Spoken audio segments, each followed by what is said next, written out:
Brace the rudders! Raise the sails! Raise the sails! Captain, an unidentified ship is approaching. Over. Roger. Wait, is that an Enterprise sales solution? Reach sales professionals, not professional sailors. With LinkedIn ads, you can target the right people by industry, job title, and more. Start converting your B2B audience today. Spend $250 on your first campaign and get a free $250 credit for the next one. Get started today at linkedin.com/campaign. Terms and conditions apply.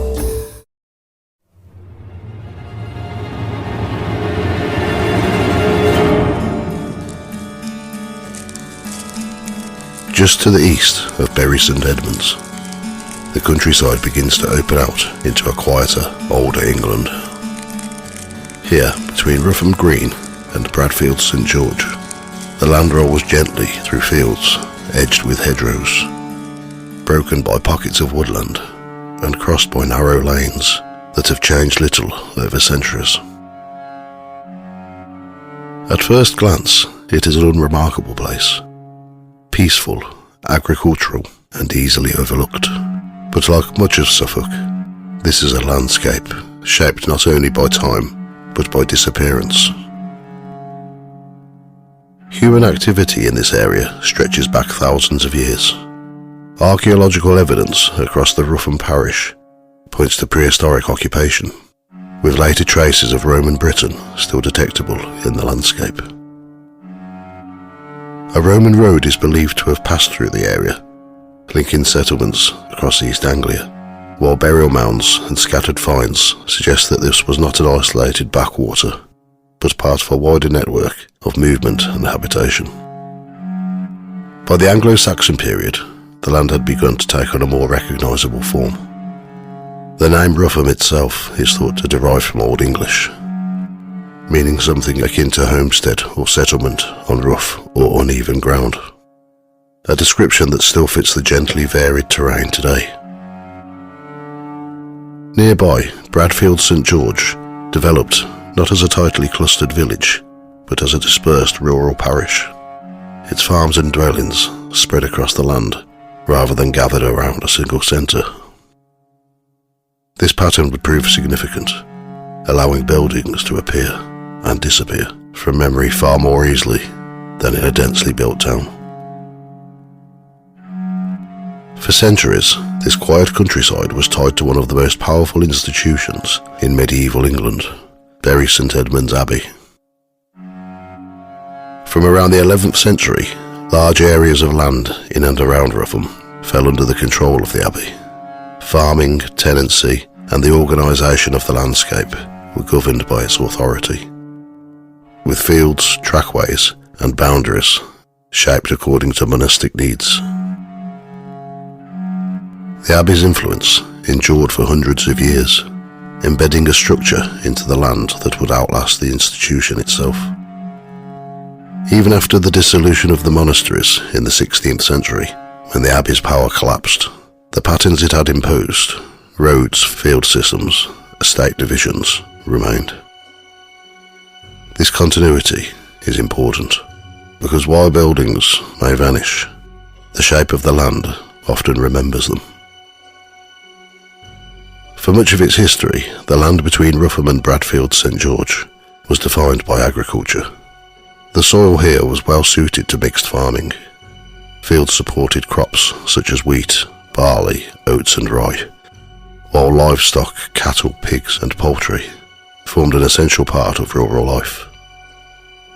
In some periods, hops and even hemp were grown, reflecting the changing needs of local and regional markets. But this was not simply a landscape of open fields. It was also a landscape of estates.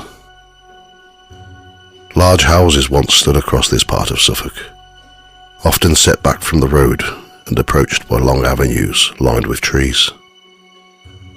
These houses might dominate the land for generations, only to fall into decline, be demolished, or quietly vanish as ownership changed and fortunes shifted. When they disappeared, they did not always leave clear records behind. The roads that cross this countryside are older than they appear. Many began as simple trackways, routes worn into the land by carts, livestock and travellers, long before they were formalised into roads. Over time, some were straightened, others diverted, and some abandoned altogether. This is particularly true around Southall Street and the lanes leading toward Coldville's Grove, where the Vanishing house would later be reported. Here paths thread through woodland and fields in ways that do not always follow modern logic. The lane may curve where no obstacle remains, or a path may dip into the earth, as though following an older, forgotten line. These subtle irregularities are often the only surviving traces of what once stood nearby. Perhaps the most important historical truth behind the Vanishing house story is this: houses disappear. Not metaphorically, but physically. Across rural England, countless buildings have been lost over the centuries. Some fell into ruin and were dismantled, their materials reused elsewhere. Others were abandoned as estates were broken up. Fields expanded, or new farming methods made them redundant.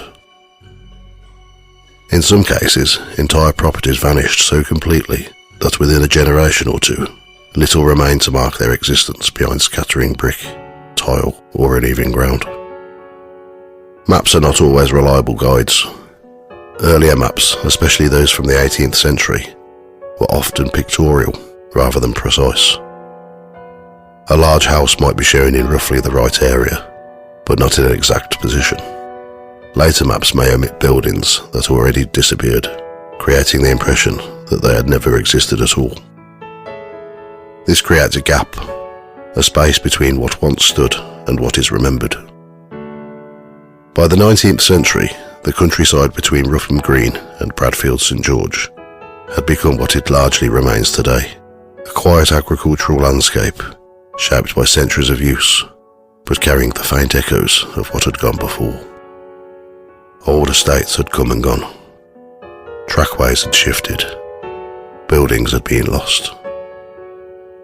And in their place remained a landscape that, while outwardly ordinary, held within it the possibility of something more. Because when a place has changed slowly over many centuries, it does not always forget its past cleanly. Sometimes the past lingers, not as a ruin, not as a record, but as something harder to explain. And it is here, in this quiet stretch of Suffolk countryside, that one of the strangest stories of all would begin. A house that did not remain, a house that appeared and vanished. If you enjoy Ghost Tales by the Fireside, you can now also support the podcast through my Buy Me a Coffee page. I've recently opened a small Ghost Tales shop there, where you can download the episodes as MP3 audio files, which are completely ad-free, as well as PDF books which contain the transcript of each episode. The MP3s and the books are sold separately, and they're £1.50 each, or £1 for members. I'll also be adding more episodes every week, along with Ghost Tales t-shirts and other merchandise very soon.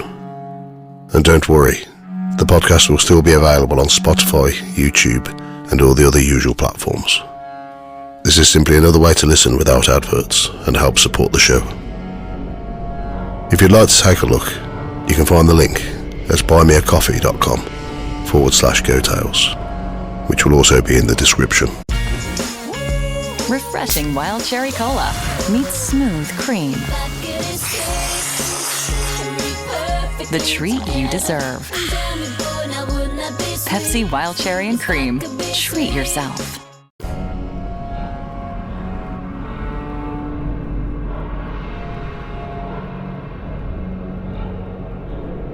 There are many stories of haunted houses, but in the countryside between Rougham Green and Bradfield St George, the story is different. Here, the house itself does not remain. It appears, and then it's gone. The earliest known account dates back to 1860. On a warm June evening, a local man named Robert Palfrey was working in the fields, finishing a haystack as the light began to fade. There was nothing unusual about the setting, just open countryside, quiet and familiar. Then the air changed. A sudden chill passed through the evening, sharp enough to be noticed, and with it something far stranger. Where moments before there had been nothing but fields, a large red brick house now stood. It was not a vague outline or a trick of the light. It appeared complete, solid, substantial, and unmistakably real, surrounded by gardens as though it had always been there, and yet it had not. More than 50 years later, the house was seen again. In 1912, James Cobbold, the great-grandson of Robert Palfrey, was travelling by pony trap along a country lane with the village butcher, George Waylett. As they moved along the road, both became aware of the same strange sensation described in the earlier account, a sudden drop in temperature, accompanied by a curious rushing sound, as though the air itself had been disturbed. The pony reacted violently, rearing in panic and throwing Waylett to the ground. But Cobbold's attention was fixed elsewhere. Ahead of him stood a large Georgian mansion, rising where no building should have been. Then, as quickly as it had appeared, the house was lost to view, swallowed by mist, or perhaps simply gone. Waylett, recovering himself from the road, is said to have remarked with unsettling calm that it was not the first time he had seen such a thing. The most detailed account came in October 1926, and it would bring the mystery to wider attention. On that afternoon, a schoolteacher named Ruth Wynne was walking through the countryside with her pupil, Evelyn Ollington, near the lanes around Bradfield, St. George. As they followed a footpath, they came upon something unexpected. A long wall, built of a greenish-yellow brick, ran alongside the path. It was clearly part of a substantial property. Soon after, they reached large iron gates, beyond which lay the grounds of what appeared to be a grand country house. The building itself stood beyond, a fine Georgian residence set within its estate. Nothing about it seemed unusual, beyond the fact that neither of them had known it was there. Assuming it to be simply a house unfamiliar to them, they continued on their walk. Only later, when they mentioned the property in conversation, did the strangeness begin. No one knew of such a house. No one had ever seen it, and no such building was recorded in the area. Other sightings followed. In the early 1940s, a young man named Edward Bentley, working for a Bury St Edmunds outfitter, was travelling along Southall Street, delivering catalogues to rural households. On a bright summer afternoon, he noticed a large Georgian-style house set back from the road. He pointed it out. The driver stopped and reversed the vehicle, but when they looked again, there was nothing there. Bentley dismissed the experience at the time, putting it down to a trick of the eye. It was only years later, when he encountered accounts of the Vanishing house, that he realised he had seen the same thing. What makes the Vanishing house so unusual is not just the building itself, but the consistency of the experience. Across multiple sightings spanning generations, certain details repeat. A sudden drop in temperature, a sense of disturbance in the air, sometimes described as a rushing or whooshing sound. The appearance of a complete solid structure, not a ruin or shadow. The presence of grounds, walls, gates, or avenues leading to the house. A rapid and unexplained disappearance. These are not typical features of a traditional haunting. There are no figures at the windows, no footsteps in empty rooms, no single tragic story tied to the building. Instead, the entire environment seems to shift. Later investigations into the area added another layer to the mystery. Exploration around Colville's Grove revealed scattered fragments of brick and tile, along with what appeared to be the remains of an overgrown avenue a sunken pathway flanked by raised banks and mature trees, suggestive of a formal approach to a large property. More striking still was the discovery of what appeared to be a buried wall foundation, constructed from the same kind of greenish-yellow brick described in the 1926 sighting. These findings do not prove that the vanishing house is real in any supernatural sense, but they do suggest that something once stood here. A house, an estate, a structure that has since been lost to time. Within the immediate area, other reports are few, but they exist.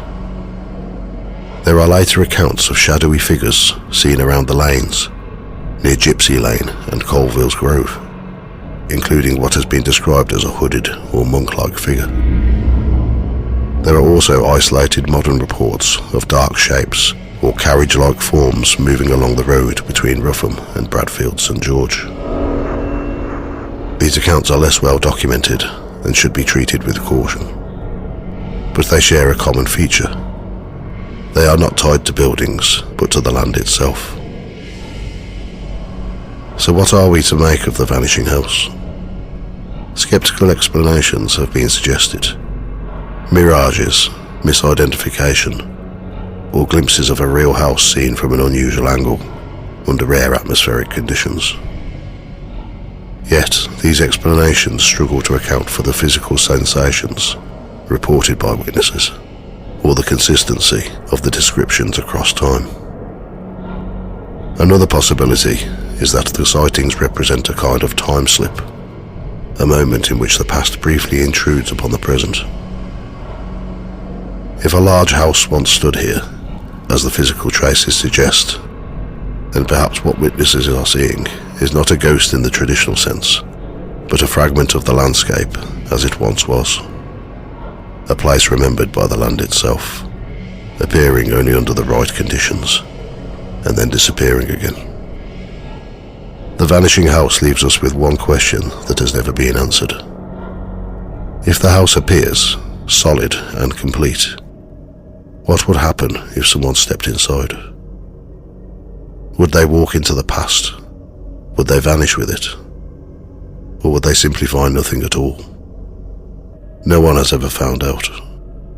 And perhaps that is why the mystery endures. Because somewhere, on a quiet Suffolk road, on a bright afternoon when the air suddenly turns cold, the house may still be waiting.